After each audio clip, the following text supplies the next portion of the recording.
नहीं, भारत में विशेषता अनेकता में एकता, ये सदियों से चला आया एक दस्तूर है। यहाँ कई जाति धर्म के लोग हैं और वो बड़े अच्छे से, बड़े घुल मिल कर एक साथ रहते हैं।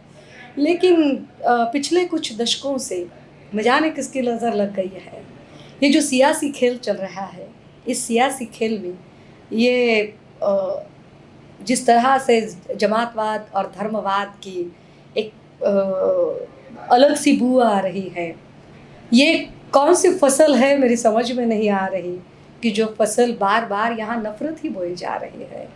और ये सारा चिंताजनक है। और एक सुलझे हुए नागरिक के तौर पर, एक शहरी के तौर पर इसे लड़ने के लिए मैं कटिबद्ध हूँ। चुनौतियाँ तो बहुत सारी है। एक तो कॉन्स्टिट्यूशनल फ्रेमवर्क को ही चैलेंज किया जा रहा है बार बार। जिस तरह से सेक्युलरिज्म शब्द निकाल कर उसकी जगह पर धर्मनिरपेक्षता की बजाय पंथ निरपेक्ष शब्द डाला जा रहा है, क्योंकि पंथ निरपेक्ष यह शब्द जो मूल संविधान है उसमें कहीं भी नहीं है, लेकिन फिर भी उस तरह से संविधान के साथ ही खिलवाड़ किया जाता है।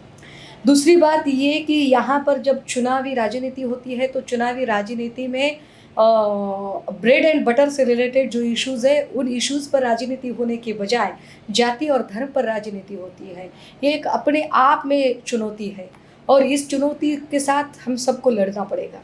आई am the first Indian and I am the last Indian. मैं किसी भी जाति की, किसी भी धर्म की, किसी भी विचारधारा की, किसी भी पार्टी की उसके उपरांत आती हूँ, लेकिन पहले मैं इस भारत की नागरिक हूँ।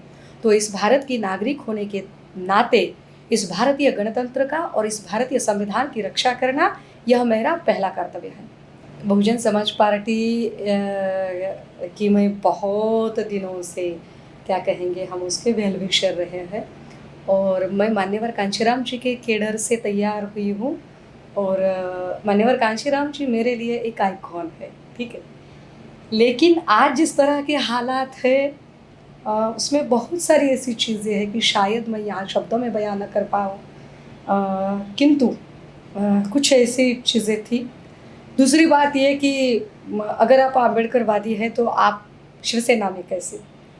मैंने ये पहले भी कहा कि जिस 3 पार्टी प्रमुख ने कहा कि हम जनेऊ को हिंदुत्ववाद नहीं मानते हैं, और अगर शिवसेना फिर एक बार प्रबोधनकार के विचारों पर चल रही है तो मुझे उसके साथ होना चाहिए। और जैसे कि मैंने अपने पहले सवाल में के जवाब में कहा था कि I am the first Indian and last Indian and as a Indian it's my duty, ये मेरा कर्तव्य है कि मैं इस देश के गणतंत्र को, इस देश के संविधान को बचाए रखने की कोशिश करूं।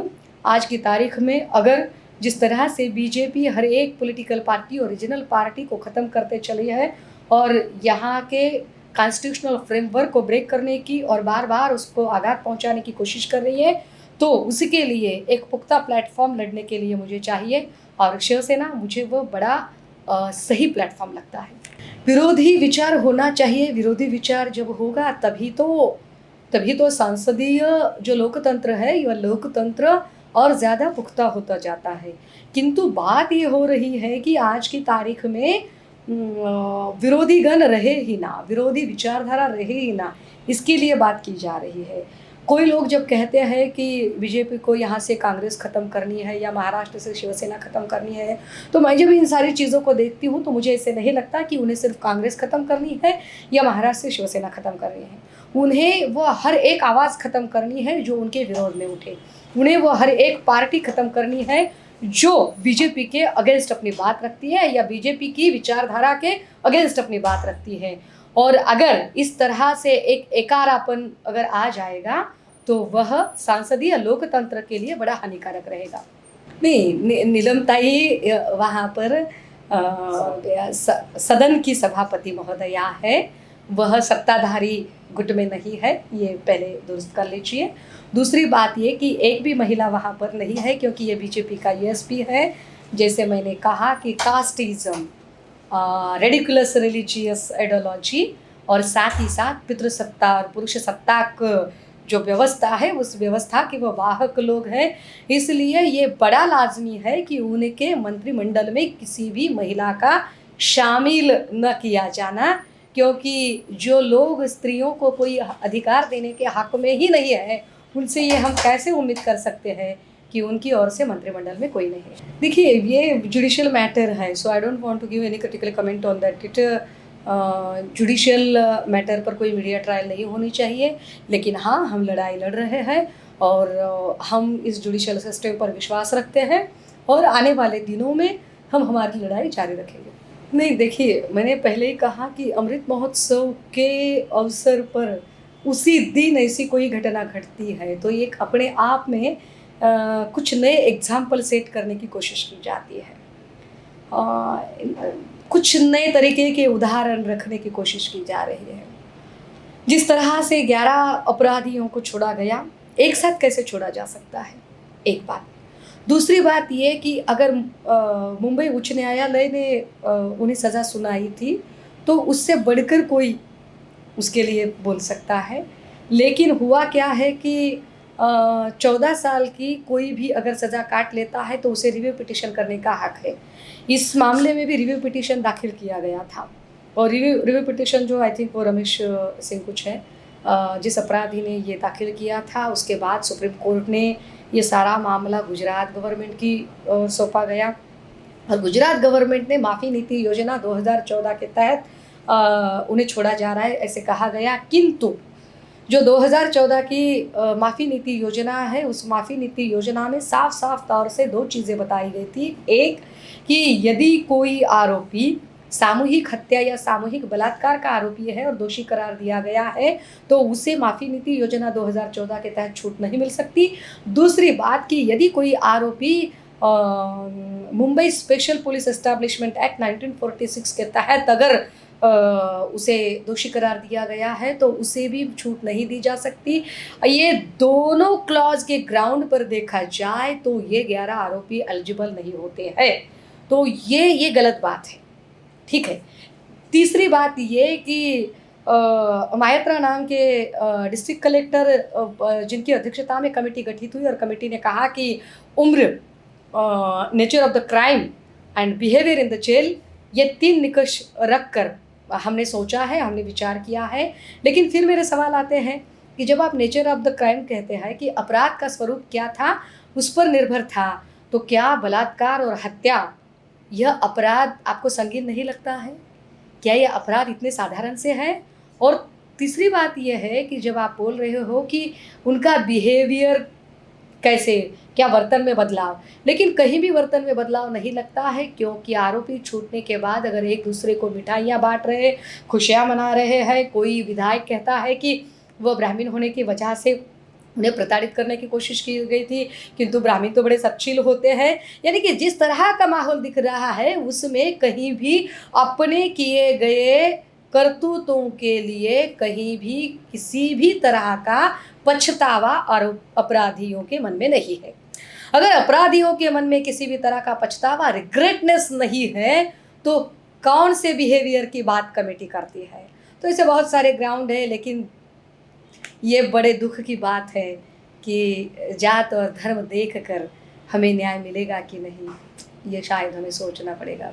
आज़ादी के 75 साल हुए हैं, अमृत महोत्सव की बात चल रही है, लेकिन अगर अमृत महोत्सव मनाते समय अगर उसी दिन राजस्थान जालौर का कोई बालक सिर्फ और सिर्फ पीने के पानी को छुआ है इसलिए उसे इतनी बेदर्दी से पीटा जाता है कि उसकी मृत्यु हो जाती है, मेरे लिए ये बड़ी गंभीर बात है, बड़ी पीड़ाजनक बात है।